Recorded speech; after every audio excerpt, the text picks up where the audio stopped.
ఒక దళితుడు తన ఆవేదనని వెలిబుచ్చితే ఆ దళితుడు ఆవేదన వెనక ఏముందనేటువంటిది అర్థం చేసుకోకుండా పార్టీలకు సంబంధించినటువంటి పెద్దలే నగదు చేతులు మారాయి అని చెప్పి ఒక దళితుడి మీద పాపం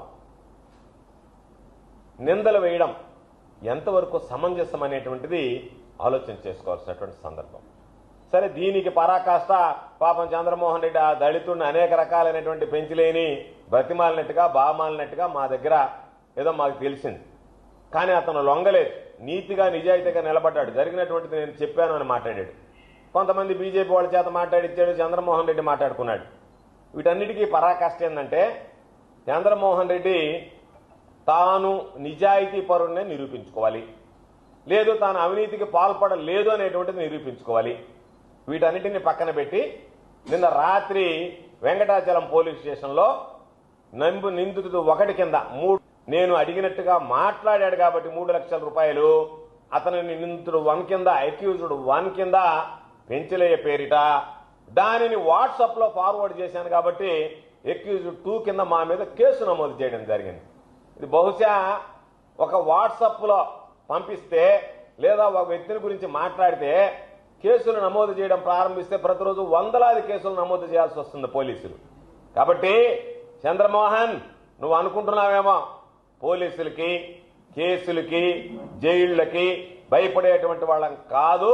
నీలాంటి వాళ్ళని ఎంతమందిని చూసుంటాం, నువ్వేదన్నా అనుకుంటున్నావేమో నేను పెద్ద నియంతని, నేను గెలిచాను అని చెప్పి గుడ్డేది చేలో పట్టట్టుగా ఈరోజు నీకు టికెట్కి గతి లేకపోతే, చివరికి ఏదో ఒక విధంగా ఎవరో లేకపోతే నీకు టికెట్ ఇచ్చారు, గెలిచావు, ప్రజాభిప్రాయాన్ని గౌరవిస్తున్నాం. కానీ నువ్వు చేసేటువంటి అడ్డగోలు పనులు నువ్వేదన్నా నియంతో అనుకుంటున్నావా? నీ కెపాసిటీ అంతా ఉప్పుని గట్టిగా ఊస్తే ఎగిరిపోయేటువంటి వాడివి, నువ్వు గాలిపటంలాగా లేచిపోయేటువంటి వాడివి. నువ్వు ఏదో అధికారం ఉంది కదా అని అధికారాన్ని అడ్డబెట్టుకుని మా మీద కేసులు నమోదు చేయడానికి ప్రయత్నిస్తే మేము భయపడతామా? ఇంకోటి కూడా చెప్పాం, ఇది కొత్తగా చెప్పేది కాదు. పోస్టుల అమ్మకాల గురించి అనేక సందర్భాలు చెప్పాం. లేఅవుట్ల గురించి చెప్దాం. లేఅవుట్ల గురించి ఏం మాట్లాడాడు? గోవర్ధన్ రెడ్డి బినామీలు లేఅవుట్లు వేసినారు అని అన్నావా లేదా? అన్నమాట వాస్తవమా కాదా? నా బినామీలని నీ నోటికుండానే చెప్పావా లేదా? వాళ్ళకి సంబంధించినటువంటి ఆ వాటిని కూలగొట్టావు. కూలగొట్టిన మాట వాస్తవమా కాదా? వాళ్ళ మీద పొదలకూరు పోలీస్ స్టేషన్లో కేసులు పెట్టించావు, నాన్ బెయిలబుల్ కేసులు. నా బినామీలు అన్నావు, వాళ్ళ మీద కేసులు పెట్టించావు, వాళ్ళకు ఉన్నటువంటి లేఅవుట్లు కూలగొట్టావు. ఇవన్నీ చేసినటువంటి నువ్వు ఈరోజు ఎందుకు వాళ్ళకి దగ్గరుండి అనుమతులు ఇప్పించావు? నేనేమన్నాను? అయ్యా, లేఅవుట్ల దగ్గర నుంచి డబ్బులు తీసుకునేటువంటి అలవాటు సర్వేపల్లి నియోజకవర్గంలో ఎప్పుడు లేదు. పొదలకూరు మండలంలో ఎంతో మంది శాసనసభ్యులు పనిచేశారు. ఎప్పుడు ఇటువంటి నీచమైనటువంటి పనులు పనిచేసినటువంటి పరిస్థితి లేదు. ఇంత నీచంగా డబ్బులు వసూలు చేయలేదు అని అంటే గోవినకాయ దొంగల పుజాలు తోడుకున్నట్టుగా ఎవడో ఒకటి ప్రెస్ మీట్ పెట్టాడు, నేను సోమిరెడ్డికి డబ్బులు లేదు అంటే. దాని అర్థం ఏంటంటే వాడి దగ్గర నువ్వు డబ్బులు కొట్టేసావు అని అర్థం.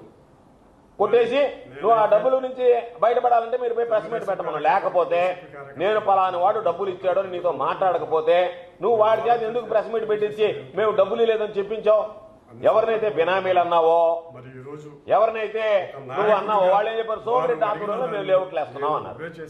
అంటే నీ దగ్గర డబ్బులు ఇచ్చేస్తే 3 కోట్ల రూపాయల డబ్బులు నువ్వు ముట్టలో వేసుకుంటే దానికి సంబంధించి నువ్వు వాళ్ళు చేసినటువంటి పనులన్నీ పవిత్రం అయిపోతాయా, పునీతులు అయిపోతారా?